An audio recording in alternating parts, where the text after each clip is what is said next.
Assalamualaikum warahmatullahi wabarakatuh.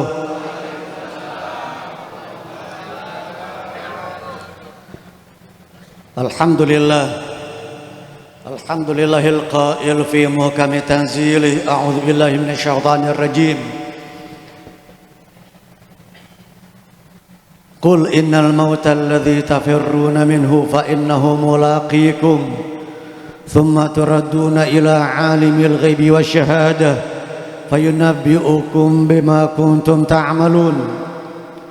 وقال النبي صلى الله عليه وآله وصحبه وسلم ما الميت في قبره إلا كالغريق المتغوث ينتظر دعوة تلحقه من أخيه أو صديقه فإذا لاحقته كانت أحب إليه من الدنيا وما فيها.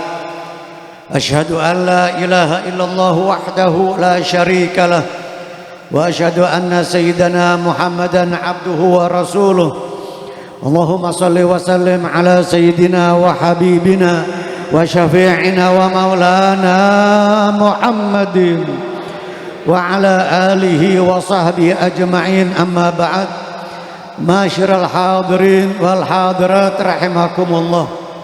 Sahibul majlis Ustaz Haji Wahyudi bin Kiai Haji Abdul Majid dan segenap para kiai yang lainnya, guru kita Habib Zainal Abidin bin Segaf As-Segaf. Banyak sekali para guru-guru, para muallim yang hadir di tengah-tengah kita tanpa mengurangi rasa hormat dan ta'zim al-fakir kepada beliau-beliau yang kami cintai dan yang kami muliakan. Semoga guru-guru kita, para masyayikh, para muallimin, Allah Ta'ala limpahkan keberkahan dalam umurnya, keluarganya, jamaahnya, dan seluruh keluarga besar almarhum Kiai Haji Abdul Majid dan almarhumah Ibu Hajah Nyai Rehanah binti Haji Cemong. Semoga beliau bertambah keberkahan dan kemuliaannya. Allah Ta'ala angkat derajatnya.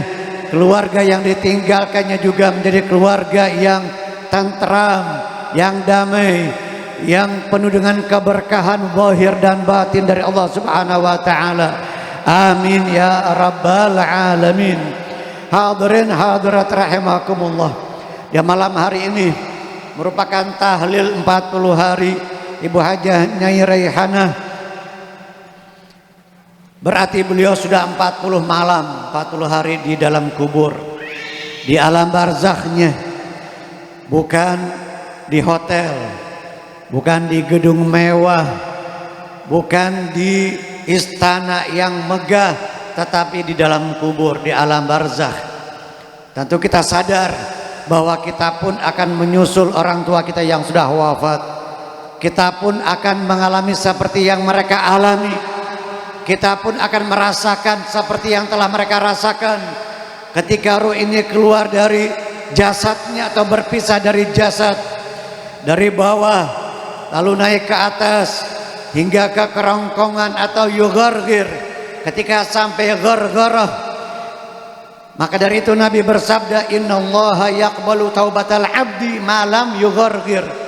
Sesungguhnya Allah Subhanahu wa Ta'ala menerima taubat seorang hamba ketika ruh itu belum sampai di tenggorokannya, ketika ruh belum sampai di kerongkongannya, Allah Ta'ala terima. Tetapi kalau sudah melebihi ghargharah, sudah melebihi tenggorokan atau kerongkongannya, seperti halnya Fir'aun, ya Allah Ta'ala tidak terima taubatnya. Al-ana wa qad asaita qablu, kata Allah, sekarang kamu menyatakan taubat sementara kamu telah bermaksiat kepadaku sebelumnya.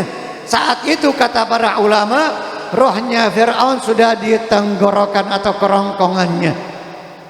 Maka dari itu, sebelum roh kita sampai di tenggorokan, masih ada peluang, waktu, kesempatan untuk kita bertaubat kepada Allah, untuk kita memperbaiki diri kita, untuk kita memperbaiki ibadah kita, untuk kita kesempatan bagusin hubungan kita dengan Allah Subhanahu wa Ta'ala. Seorang mayit di dalam kubur, Nabi mengatakan kal ghariqil mutaghawwith, seperti orang yang tenggelam, orang yang kecebur, orang yang karam, orang sini bilang kelebu kali ya. Seperti orang yang kelelep, kelebu, tenggelam, yang tadhiru da'watan min akhihi aw sadiqin lahu.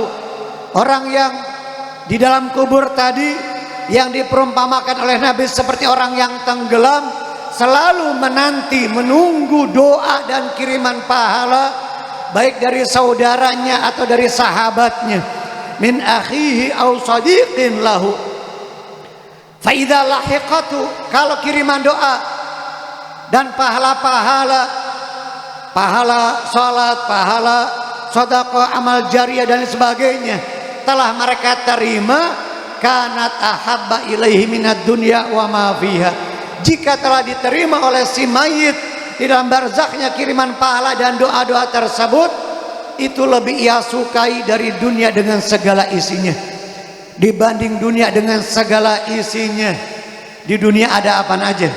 Ada berlian, intan, emas permata, dolar, rupiah, pound sterling, semua barang-barang yang berharga di dunia ini yang tak ternilai begitu besar harga dan nilainya, tidak sebanding dengan pahala dan doa yang kita persembahkan untuk orang tua kita.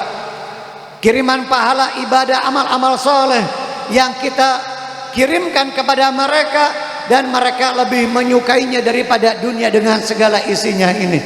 Dunia akan sirna, akan hilang, akan lenyap, sementara amal soleh akan kekal abadi, menggembirakan kita dan menggembirakan mereka di dalam barzakh.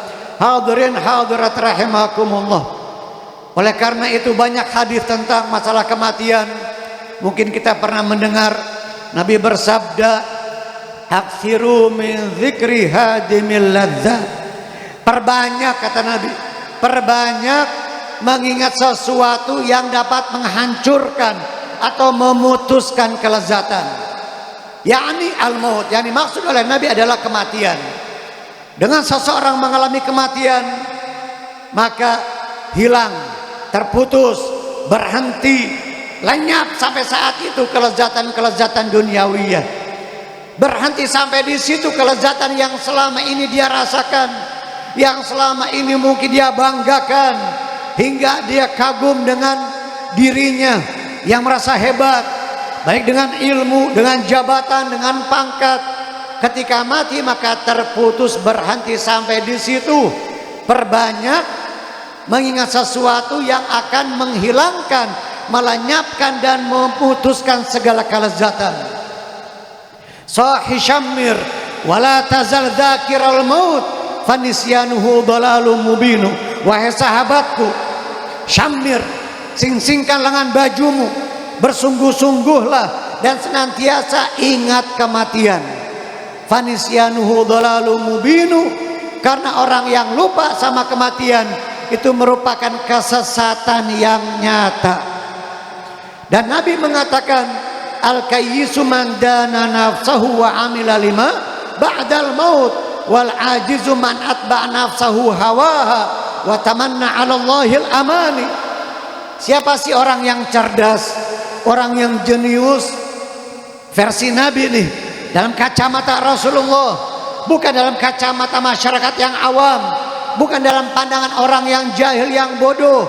Orang yang jenius menurut kebanyakan orang sekarang yang pandai mengumpulkan pundi-pundi uang, yang pandai memanage hartanya, yang pandai berinvestasi, yang pandai mengumpulkan harta, itu orang yang jenius, kata orang awam.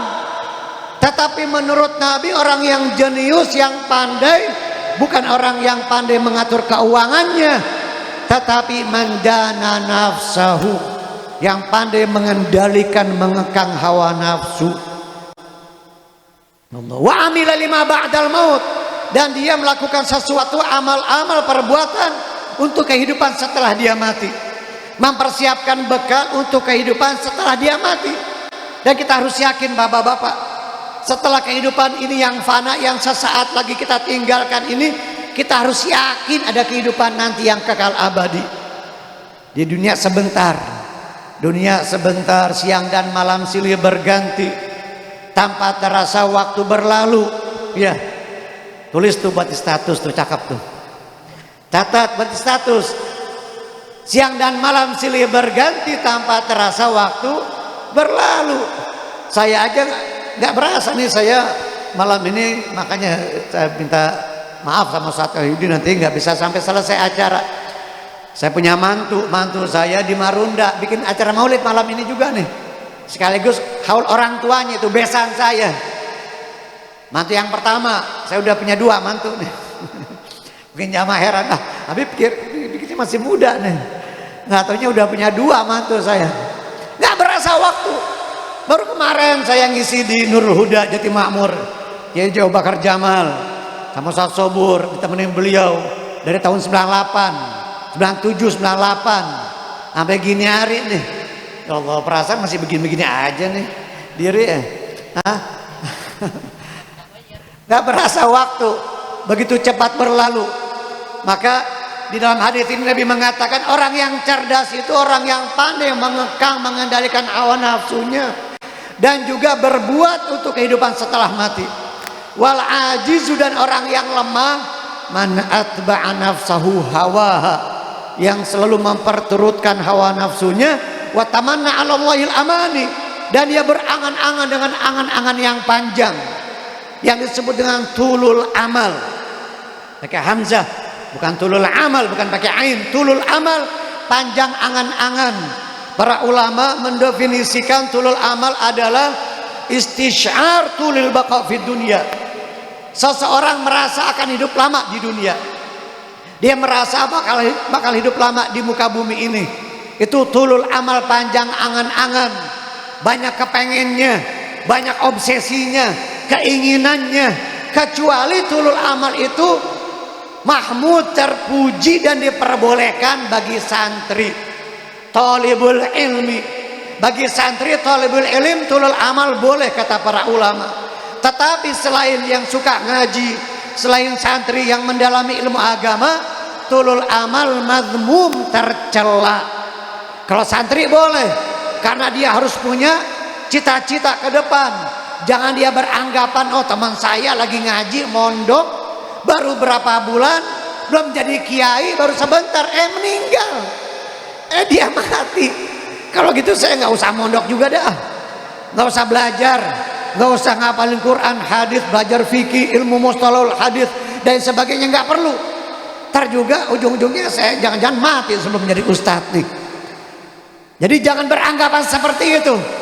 Jangan dia seperti orang yang pesimis. Bahkan dia boleh tulul amal, kata para ulama, punya angan-angan yang panjang sehingga insya Allah dia akan mendapatkan apa yang dia cita-citakan. Hadirin hadirat rahimakumullah, Al-Imam Abdullah bin Husain bin Thahir, pengarang kitab Sulamut Taufik ila mahabbatillahi ala tahqiq, yang ngarang qasidah Ya Arhamar Rahimin yang suka kita baca tuh, Ya Arhamar Rahimin, Ya Arhamar Rahimin, Ya Arhamar Rahimin, farrij alal muslimin. Guru daripada Habib Utsman bin Abdullah bin Agil bin Yahya Mufti Betawi. Oh ya, ada Habib Ahmad sini. Ada kakanda, ada kakak saya Habib Ahmad bin Utsman bin Yahya, semoga Allah akan berikan panjang umur, sehat afiat. Nah, Habib Abdullah bin Husain bin Thahir ini guru utama Habib Utsman ketika di Hadramut. Kalau lagi di Mekah berguru kepada Sayyid Ahmad bin Zaini Dahlan. Sayyid Ahmad bin Zaini Dahlan mufti Syafi'iyah di Mekah. Termasuk beliau juga guru daripada Mbah Hashim Asy'ari. Kiai Hashim Asy'ari, pendiri Nahdlatul Ulama, beliau juga ketika di Mekah berguru kepada Sayyid Ahmad bin Zaini Dahlan. Bukan Kiai Ahmad Dahlan, itu mah pendiri Muhammadiyah, beda lagi, beda nama. Ini Sayyid Al-Hasani dari Dzurriyyah Sina Hasan, Sayyid Ahmad bin Zaini Dahlan. Ketika di Madinah, Habib Utsman belajar kepada Syekh Muhammad Al-Azab, pengarang Maulid Azab, Syekh Muhammad bin Ahmad Al-Azab, Syekh Muhammad Azab. Nah, Syekh Muhammad Al-Azab ini sesuai namanya Al-Azab, bujangan alias jomblo. Ada jomblo di sini. Mudah-mudahan selesai acara ini dapat jodohnya, amin. Ada ulama-ulama yang membujang jomblo sampai akhir hayat. Imam Nawawi, Imam Yahya bin Syaraf An-Nawawi, Imam Abdullah bin Jarir At-Tabari, ulama ahli tafsir. Ibnu Taimiyah juga membujang sampai akhir hayatnya. Ada lagi Al-Imam Bishr bin Harith Al-Hafi. Mereka ulama-ulama sibuk ngarang kitab, sibuk berdakwah. Kalau ente ngapain bujangan? Nikah aja ente mah. Nggak usah bujangan lama-lama ya, bahaya di akhir zaman ini. Nah, hadirin hadirat rahimakumullah. Habib Abdullah bin Husain bin Tahir, pengarang kitab Salamut Taufik, beliau mengatakan, "Tsumma idza mutta atau wa ghassaluk wa kaffanuk wa syayya'uk wa alhaduk wa sirta jifaham." Apabila kematian mendatangimu, mereka memandikanmu, mereka mengkafanimu, mereka memasukkanmu ke liang lahat, dan engkau menjadi jifaham, menjadi bangkai yang bau busuk. Kecuali di sana ada orang-orang saleh, ulama-ulama amilin, para penghafal Al-Quran yang mengamalkan kandungan isinya, yang adzan selama 7 atau 8 tahun dengan tanpa pamrih, dengan ikhlas. Dan juga orang yang mati syahid, mereka tidak hancur tulang belulangnya, mereka tetap utuh jasadnya. Tetapi kebanyakan kita manusia hancur. Sebagaimana di dalam kitab Zubat dikatakan, wal jismu yabla ghaira ajbid dzanabi wa ma syahidun balian wala nabi. Al-Imam Ahmad bin Ruslan rahimahullah, pengarang kitab Sofatuz Zubat, beliau mengatakan, wal jismu yabla ghaira ajbid dzanabi. Jisim, jasad, tubuh manusia itu akan hancur kecuali ajbud dzanab, tulang kecil, tulang ekor di bawah punggung, tulang ekor kecil itu namanya ajbud dzanab. Bagian itu yang tidak akan pernah hancur walaupun sudah ratusan ribuan tahun lagi. Ajbud dzanab itu yang tidak hancur. Semua tubuh manusia hancur kecuali ajbud dzanab. Wa ma syahidun, dan juga yang tidak akan pernah hancur, yang tetap utuh jasadnya di dalam kubur, yaitu syahid, orang yang mati syahid, orang yang mendapatkan syahadah. Orang yang mati syahid atau para syuhada, mereka tetap utuh di dalam kuburnya. Wa ma syahidun balian wala nabi, dan juga para nabi tidak bali. Balian, bali artinya hancur. Bali artinya hancur. Jadi kalau ente mau hancur, ke Bali sana. Gak usah ke Bali sekarang, mah kita di rumah aja bisa hancur. Dengan handphone kita, dengan tontonan, media sosial, di rumah kagak kemana-mana, bisa hancur iman kita, hancur Islam kita, hancur i'tiqad, keyakinan kita kepada Allah. Betul apa betul? Betul banget. Mungkin kalau orang dulu bergaul dengan kawan yang buruk itu harus keluar, berteman sama kawan yang kagak benar, kawan yang merusak akidah kita, merusak iman kita, merusak budi pekerti kita, perangai kita jadi buruk karena berteman sama manusia. Sekarang berteman sama handphone, sama media sosial. Dengan handphone, dengan gadgetnya sekarang orang bisa rusak. Wal iyadzubillah. Wa ma syahidun balian wala nabi. Terlebih lagi tentu Nabi kita Muhammad sallallahu alaihi wa alihi wasallam. Fal mautu atin an qarib, kata beliau Imam Abdullah bin Husain bin Tahir. Fal mautu atin an qarib, kematian itu akan datang dalam waktu dekat. Dan para ulama mengatakan kullu atin qarib, setiap yang akan datang itu dekat. Makanya kagak salah judul sinetron kiamat sudah dekat. Gak salah itu. Semua yang bakal datang itu semuanya hakikatnya dekat, gak lama. Fal mautu atin an qarib, kematian akan datang dalam waktu dekat. Kullun lahu minhu nasib, setiap orang ada bagiannya. Nasib bahasa Arab artinya bagian. Man kana danin au nasib, baik orang yang rendah maupun orang yang berpangkat, orang yang mulia, orang yang tinggi pangkatnya. Man kana danin au nasib, yang kedua pakai sin, nasib. Yang tadi pakai shad. Man kana danin au nasib fahuwa musibah ammah, itu merupakan musibah yang umum. Jadi kematian itu nggak mengenal usia. Karena kematian itu bukan sistem urut, tapi sistem cabut ya, mungkin gitu ya. Bukan sistem urut. Kalau sistem urut, cucunya duluan yang meninggal, anaknya duluan, baru bapaknya, baru engkongnya. Nah sekarang berapa banyak anak meninggal duluan, yang nyolatin babaknya. Cucu yang meninggal yang nyolatin kakeknya. Kakeknya masih hidup, rokok jinggo kuat banget ya, ngerokok kuat, ngopi kuat, udah 90, cucunya meninggal duluan. Kamin cucuin sholla alaihi kakeuhu. Kalau begitu, berapa banyak cucu yang nyolatin kakeknya. Seperti Imam Syafi'i mengatakan, kamin saqimin, kamin sahihin mata min ghairi illatin, wa kamin saqimin asyahinan minad dahri. Kata Imam Syafi'i, Imam Muhammad bin Idris Asy-Syafi'i yang lahir tahun 150 Hijriyah, wafat tahun 204, cuma 54 tahun umurnya. Imam Syafi'i cuma 54, Imam Nawawi 45. Pengarang kitab Riyadhus Shalihin, Al-Adhkar, Minhajut Talibin, Syarah Sahih Muslim.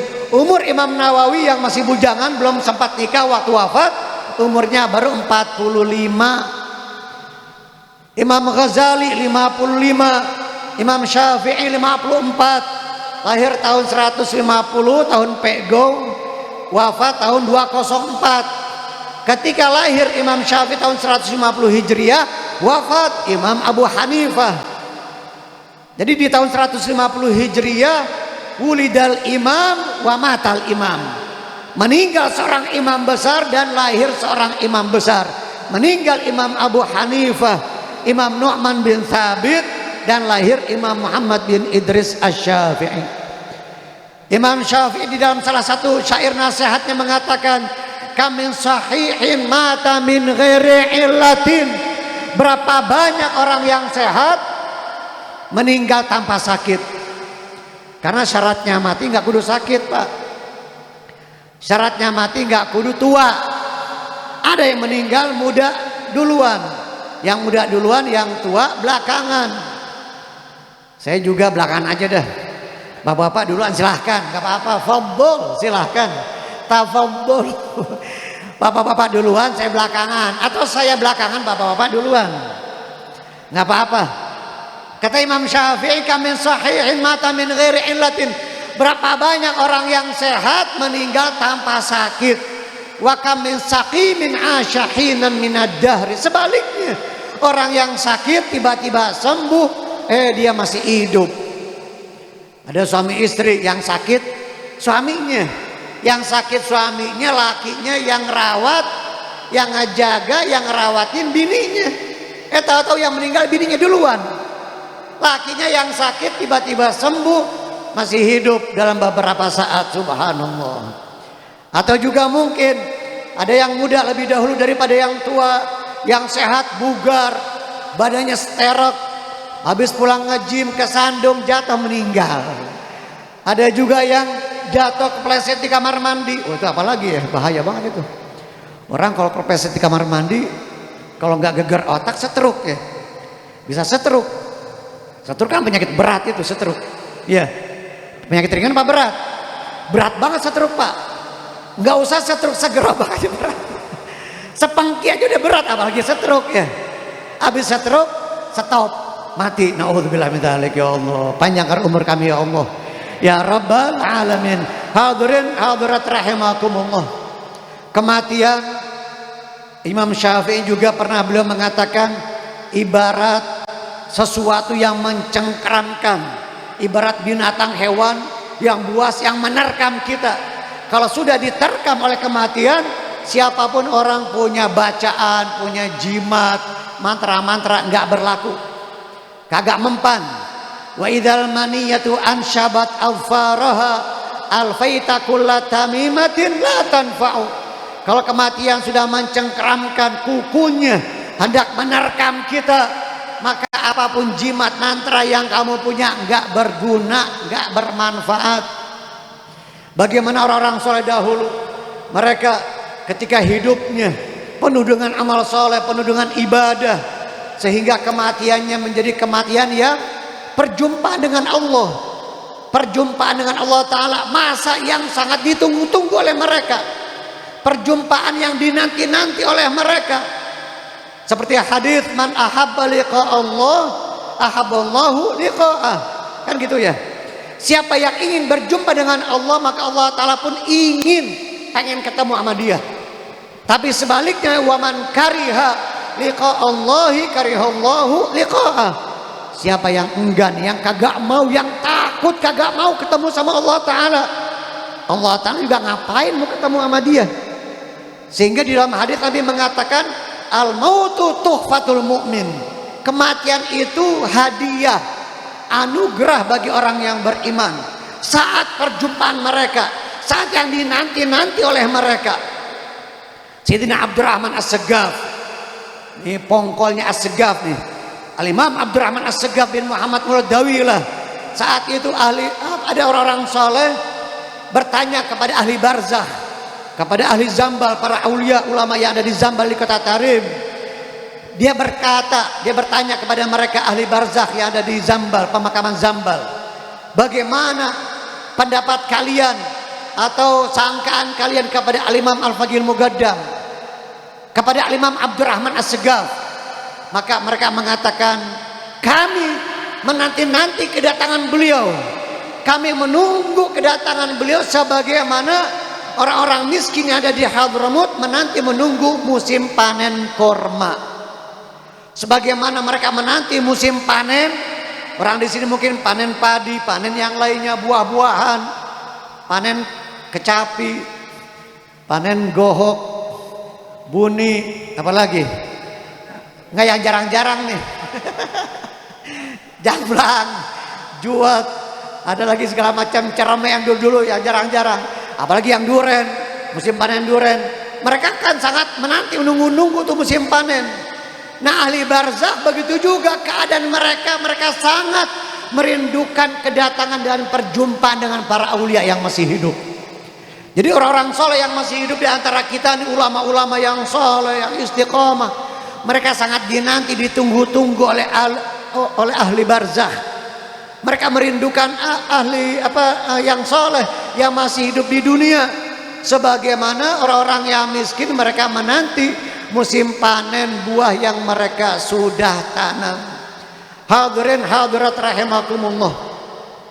Ini kalau saya masih bicara ya mudah-mudahan sedikit apa yang saya sampaikan ini bermanfaat bagi saya khususnya pribadi, bagi keluarga besar almarhum Kiai Haji Abdul Majid. Semoga almarhumah Ibu Hajah Nyai Rehana Allah Ta'ala angkat derajatnya, Allah Ta'ala jadikan kuburnya menjadi raudhah min riyadil jannah, taman daripada taman surga yang berada di muka bumi. Orang tua kita yang masih hidup, Allah Ta'ala panjangkan umurnya, sehat afiat, berkah umurnya, istiqomah di dalam taat kepada Allah. Yang sudah wafat orang tua kita atau salah satu dari orang tua kita, semoga Allah Ta'ala ampuni dosa-dosanya, dimaafkan segala kesalahannya, diangkat derajatnya dan dikumpulkan bersama para aulia wa salihin. Semoga Allah Ta'ala berkahi umur kita yang tersisa di muka bumi ini. Allahumma amur ajsadana bi ta'atik, ya Allah, makmurkan jasad kami untuk taat kepadamu. Wa'mur qulubana bi mahabbatik, makmurkan hati kami dengan mahabbah kepadamu. Wa'mur asrarana bi musyahadatik, wa'mur arwahana bi ma'rifatik, kama an'amta alaina bil Islam fazidna minhu ya Rabb. Sebagaimana telah Engkau anugerahkan Islam kepada kami, tambahkanlah nikmat Islam di dalam jiwa kami. Sebagaimana telah Engkau anugerahkan nikmat iman, maka tambahkanlah nikmat iman di dalam diri kami ya Allah. Wa kama an'amta alaina bil ihsan fazidna minhu, wa kama an'amta alaina bil umri fabarik lana fi. Sebagaimana telah Engkau anugerahkan umur panjang kepada kami, berkahilah umur kami yang tersisa di muka bumi ini ya Allah. Limpahkanlah keberkahan di dalam waktu-waktu yang kami lalui. Ibadah kami, amal soleh kami terimalah ya Rabb. Yang sedikit ini, yang tidak dengan ilmu ini, kurang adab, kurang ta'zimnya ini ya Allah, terimalah amal-amal orang tua kami. Ampuni dosa dan kesalahan kami yang hadir di malam hari ini. Jangan Engkau bubarkan dari majelis tahlil ini, melainkan telah Engkau bersihkan, telah Engkau lebur semua kesalahan-kesalahan yang pernah kami lakukan ya Allah. Angkat derajat kami Allah, bersihkan kami dari segala dosa dan noda ya Allah. Selamatkanlah kami di dunia, di alam barzakh, dan di akhirat kelak. Amin ya rabbal alamin. Wa sallallahu ala sayyidina Muhammad wa ala alihi wa sahbihi wasallam. Walhamdulillahi rabbil alamin. Kurang lebihnya mohon maaf. Wassalamualaikum warahmatullahi wabarakatuh.